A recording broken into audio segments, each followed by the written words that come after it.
Olá, galera do Projeto X, aquele que multiplica as suas chances de aprovação. Meu nome é Paulo Vitor, a gente vai tentar aprender um pouquinho de biologia aqui. E o assunto de hoje é metabolismo energético celular. Cara, metabolismo energético é um assunto super comum em diversas provas, né? Então você tem que saber esse tipo de assunto. É um assunto em alguns, se você for procurar em alguns livros, é um pouquinho complexo, mas vamos tentar dar uma resumida, vamos tentar enfocar aquilo que é importante para vocês se preocuparem para o vestibular de um modo geral. Então, vamos pensar o seguinte, no que a gente fala de energia, quando a gente fala de energia, você tem que pensar sempre em dois processos essenciais, que é a fotossíntese e a respiração celular.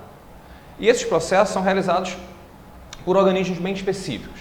Vamos pensar o seguinte, tudo começa no Sol. Está lá o Solzinho enviando a luz, a radiação ultravioleta, que é uma forma de energia, né? Energia luminosa, é um processo mais físico de energia, mas é energia. Essa energia incide sobre os organismos que a gente chama de autótrofos. Os autótrofos são aqueles que têm a capacidade de produzir o seu próprio alimento. Em geral, os autótrofos produzem esse próprio alimento utilizando-se da energia luminosa e eles pegam essa energia luminosa e inserem em ligações químicas.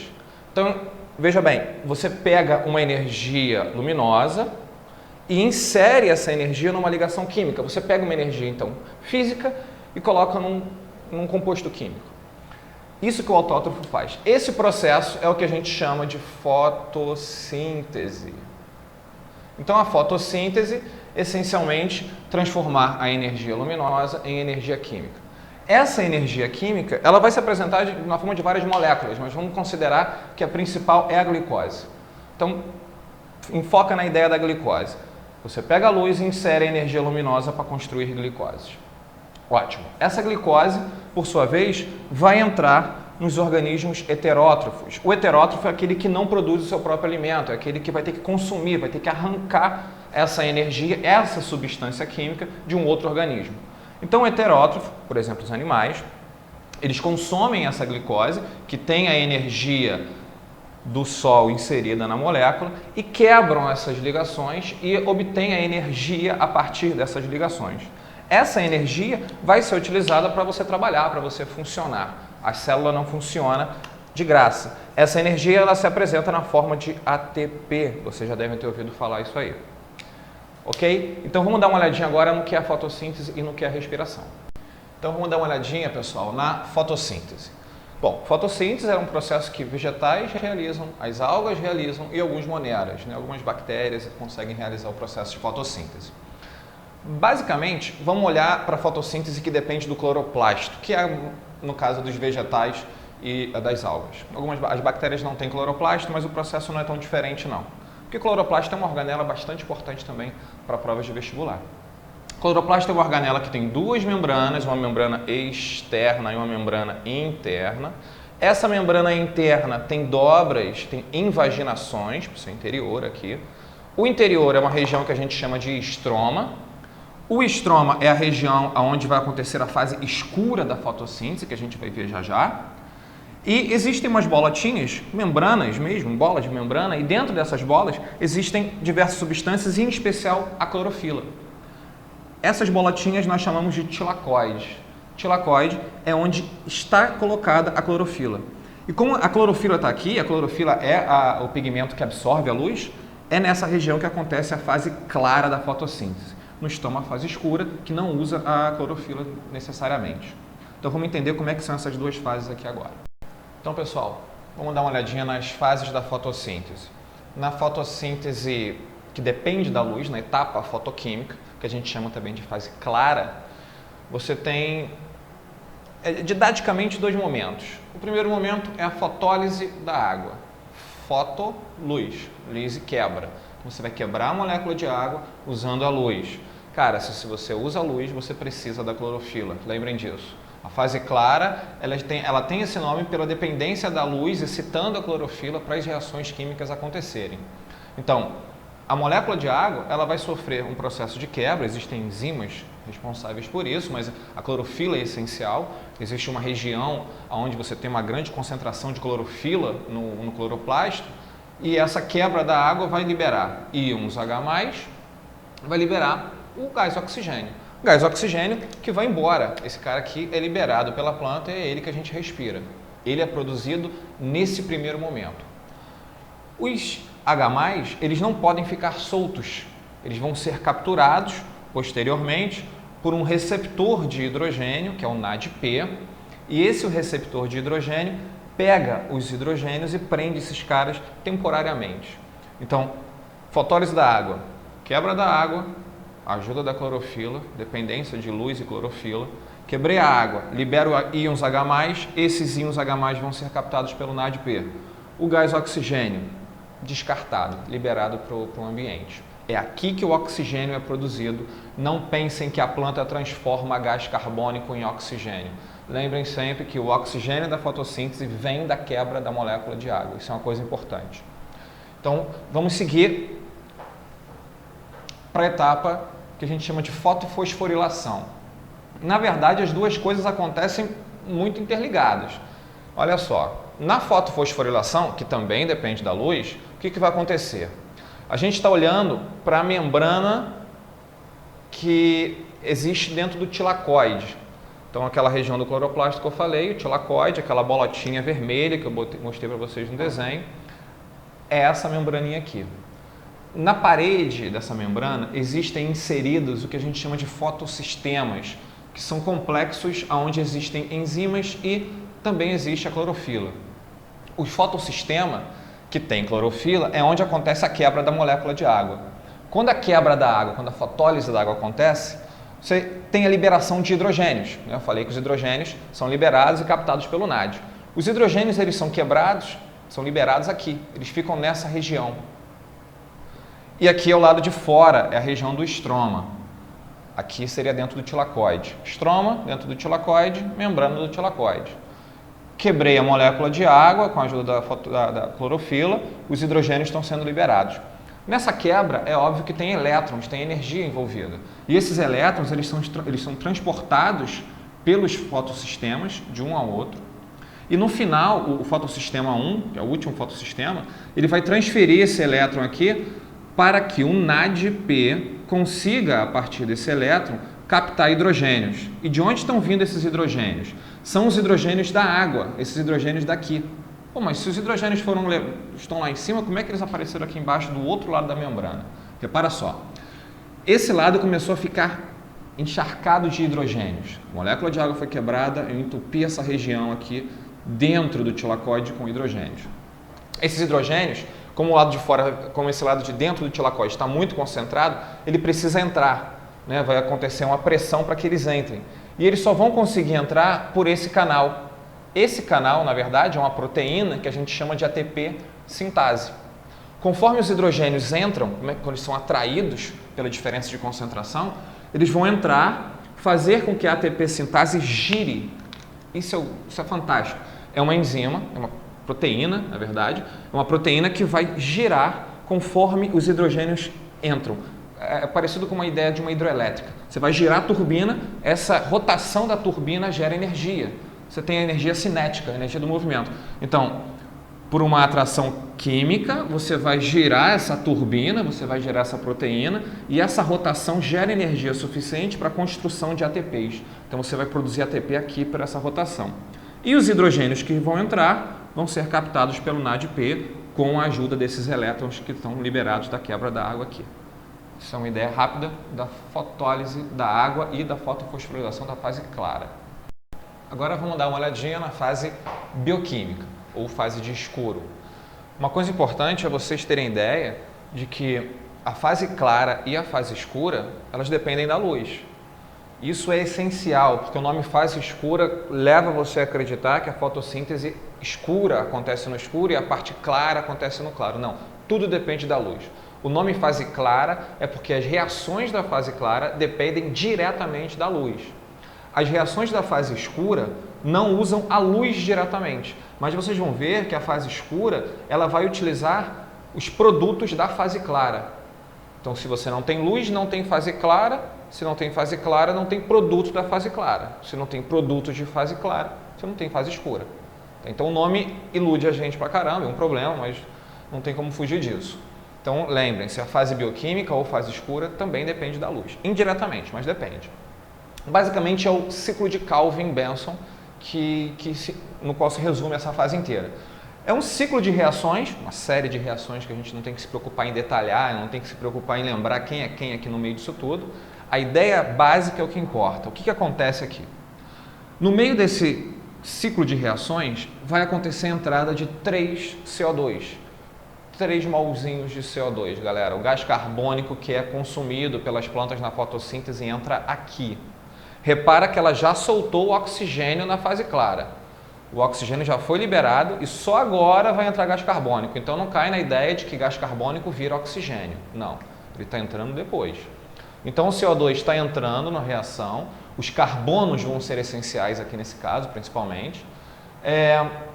O NADPH com os hidrogênios que saíram da fase clara vão entrar aqui. E o ATP, também proveniente da fase clara, vem para cá. Então, o que eu falei, sem fase clara, não tem ATP, não tem hidrogênio. Não acontece fase escura. Então, esses caras alimentam a fase escura, junto com o CO2 que está vindo do ambiente externo. E no ciclo de Calvin, a cada rodada no ciclo, é liberada uma molécula que a gente chama de aldeído fosfoglicérico. Não cai na pilha de ficar gravando o nome. Ou PGAL para os íntimos também. O que é interessante você saber é que essa molécula corresponde à metade de uma glicose, exatamente a metade. Então, a cada volta no ciclo, eu tenho meia glicose. Logo, se eu der 2 voltas nesse ciclo, eu produzo uma molécula de glicose, que é o grande objetivo da fotossíntese. Além da glicose, o que a planta consegue também?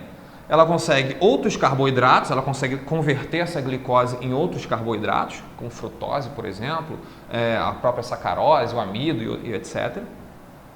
Aminoácidos, ela consegue utilizar de sais minerais que ela obtém no solo e construir aminoácidos a partir dessa base do PGAL.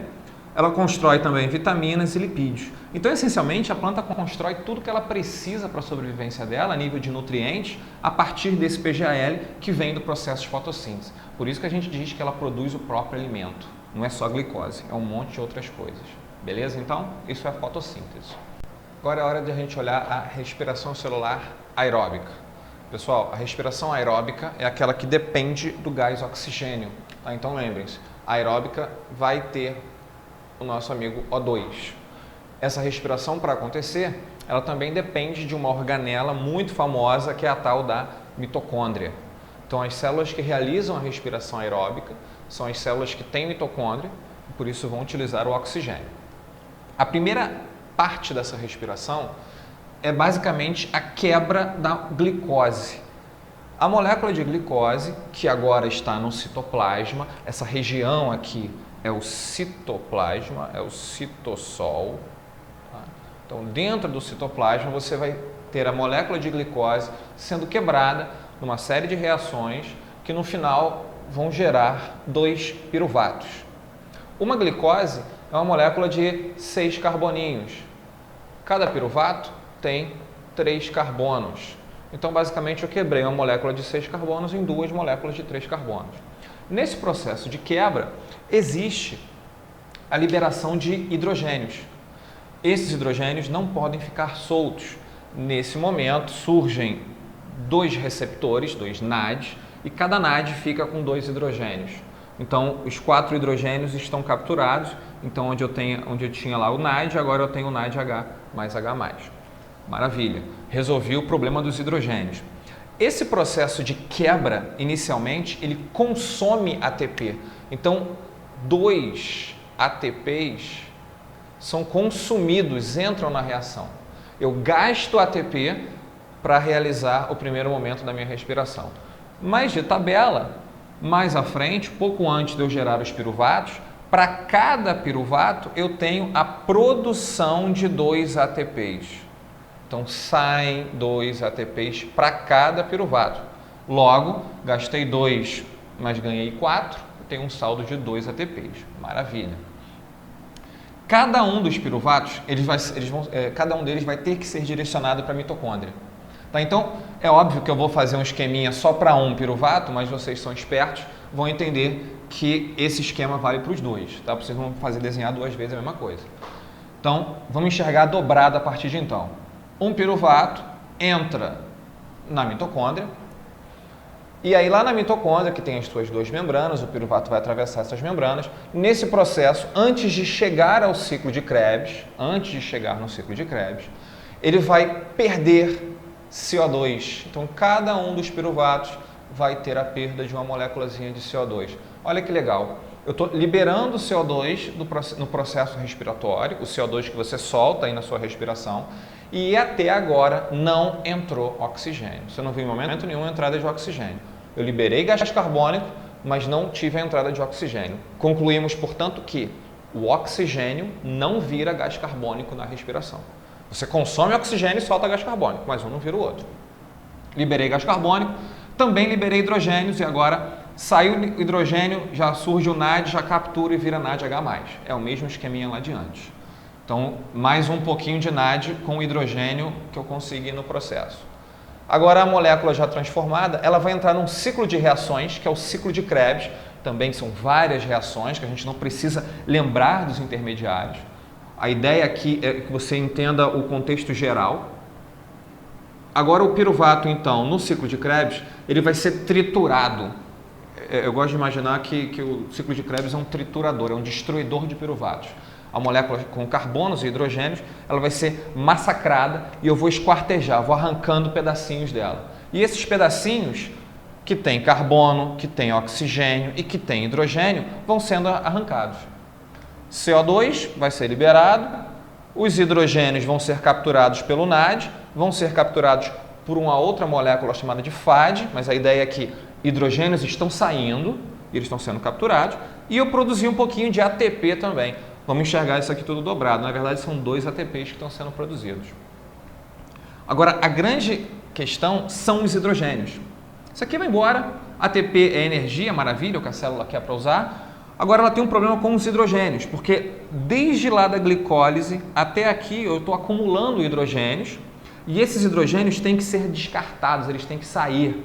E a estratégia que a célula tem é que esses hidrogênios vão ser enviados para essa região aqui, que é a membrana interna da mitocôndria, e nessa membrana interna, os hidrogênios vão ser lançados através dela, através de transportadores que existem aqui, e eles ficam aqui do lado de fora, no espaço entre membranas, vários hidrogênios, muitos deles. Esses hidrogênios, no mesmo raciocínio que a gente tinha lá na fotossíntese, eles estão ficando muito concentrados nessa região, eles têm que ser levados para o interior. Então, essa membrana não permite que eles saiam e essa membrana também não permite que eles entrem. A única maneira deles passarem é pela ATP sintase. Ela tem um canal que permite a entrada desses hidrogênios. Só que conforme eles entram, de novo o raciocínio da rotação, eu vou girar essa turbina proteica que existe aqui e vou ter energia para produzir numa faixa de aproximadamente 28 ATPs. São 28 ATPs só aqui. Eles são produzidos e esses hidrogênios, entrou hidrogênio, eu estou cheio de hidrogênio aqui, como é que eu vou fazer com esses caras? Não posso deixar eles soltos. Não. Agora entra o nosso bom e velho oxigênio na jogada. O oxigênio entra, se liga aos hidrogênios e eu formo H2O. A molécula de água vai ser montada a partir desses hidrogênios.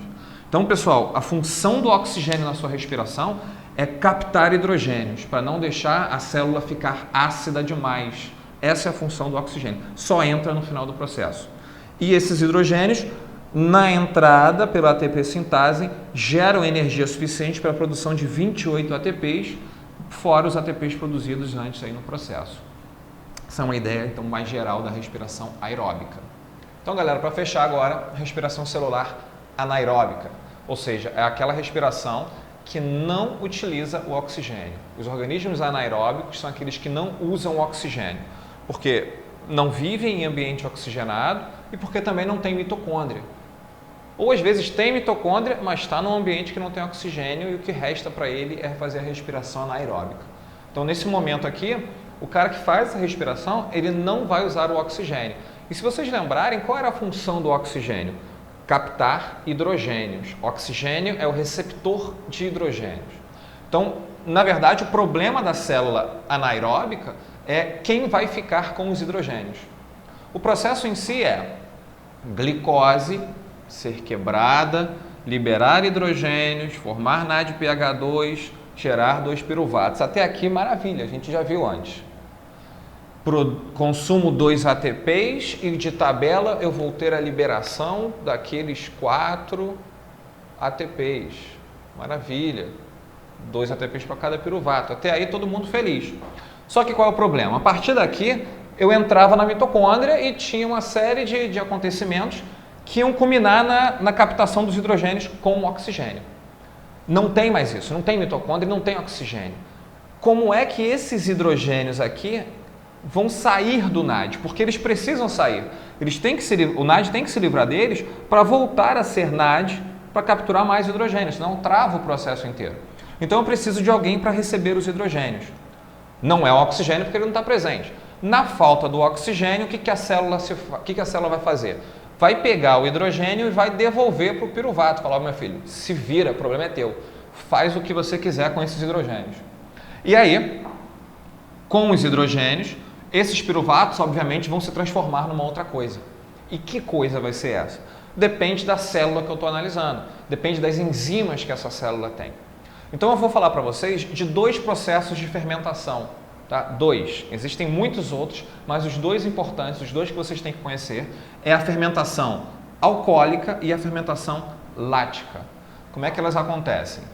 O piruvato recebe os hidrogênios e se transforma em etanol. Você tem enzimas para converter o piruvato em etanol e gás carbônico. Isso é importante.